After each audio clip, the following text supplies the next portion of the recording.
Bismillahirrahmanirrahim. Assalamualaikum warahmatullahi wabarakatuh.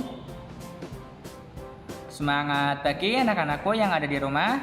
Mudah-mudahan kalian semua selalu dalam keadaan sehat walafiat dan senantiasa mendapat perlindungan dari Allah Subhanahu wa taala. Baik, bertemu lagi dengan saya Pak Aman Saleh dalam mata pelajaran Pendidikan Agama Islam dan Budi Pekerti. Sebelum belajar, alangkah baiknya kita berdoa terlebih dahulu. Ayo kita berdoa bersama-sama. Berdoa dimulai.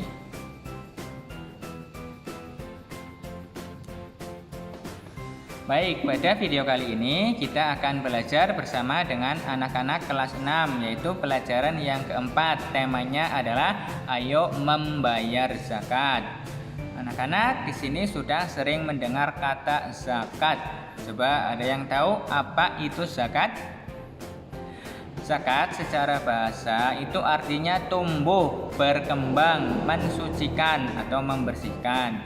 Sedangkan secara syariat Islam, zakat adalah kadar harta tertentu yang dikeluarkan dan diberikan kepada orang yang berhak menerima. Nah, orang yang memberikan zakat itu disebut dengan muzaki. Ya, diingat anak-anak, orang yang memberikan zakat itu disebut dengan muzaki. Nah, sedangkan orang yang menerima zakat itu disebut dengan mustahik.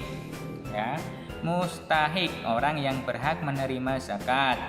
Zakat itu hukumnya adalah wajib. Zakat merupakan salah satu rukun Islam.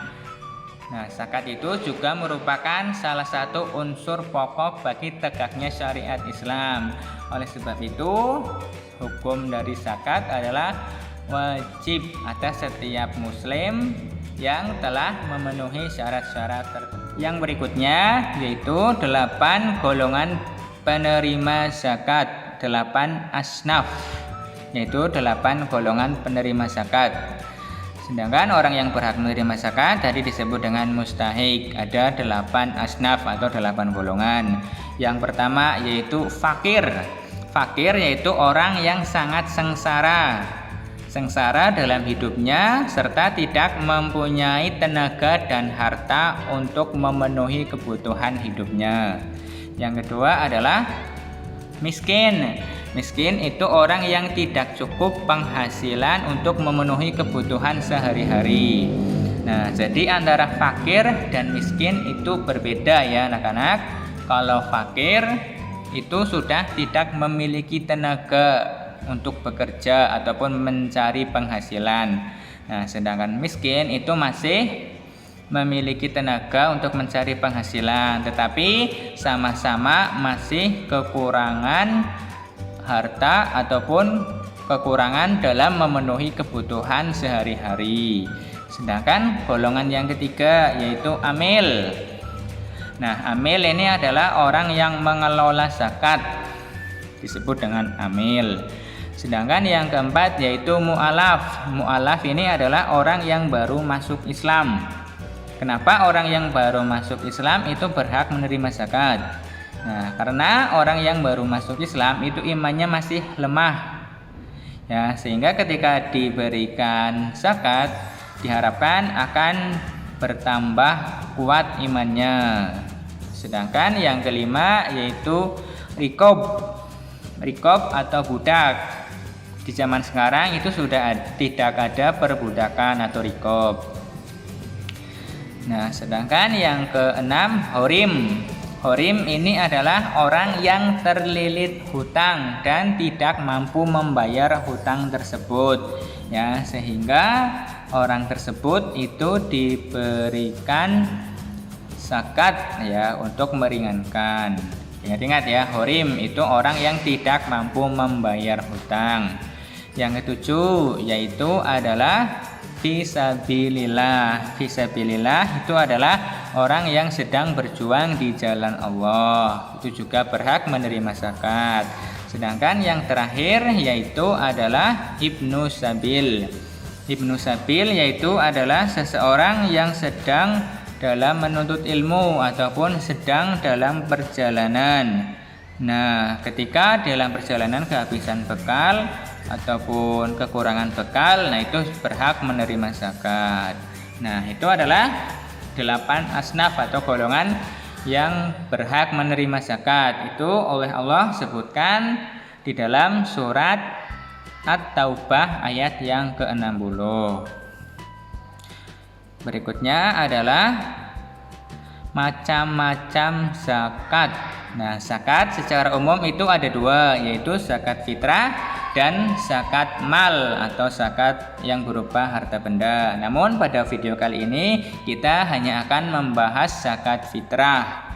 Nah, zakat fitrah adalah zakat yang berupa makanan pokok yang dikeluarkan oleh semua umat Islam, yaitu ketika pada bulan Ramadan. Nah, zakat fitrah itu hukumnya wajib ya dari anak-anak yang masih bayi sampai orang yang sudah tua. Bahkan anak ataupun bayi yang baru lahir itu juga berhak mengeluarkan zakat fitrah. Nah, sedangkan syarat wajib zakat fitrah itu ada 3. Di antaranya beragama Islam, yang kedua memiliki penghasilan yang cukup untuk kebutuhan sehari-hari, dan yang ketiga orang tersebut itu masih hidup sampai akhir bulan Ramadan.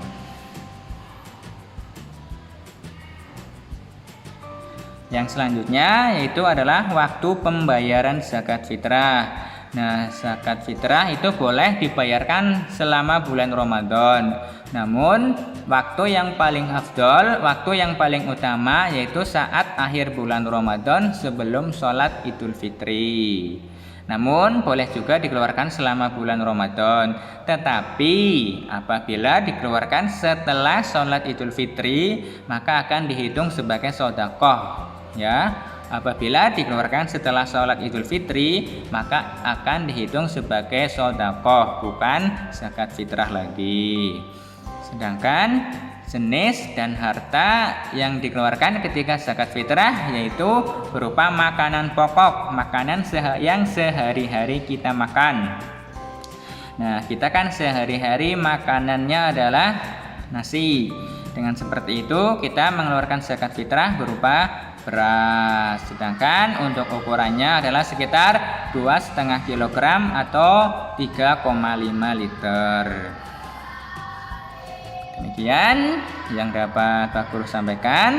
Silakan nanti di rumah ya ditonton dan ditulis pada buku tulis agama, kemudian dipelajari lagi ya anak-anak. Mudah-mudahan bisa bermanfaat untuk kita semuanya. Pak Guru akhiri. Assalamualaikum warahmatullahi wabarakatuh.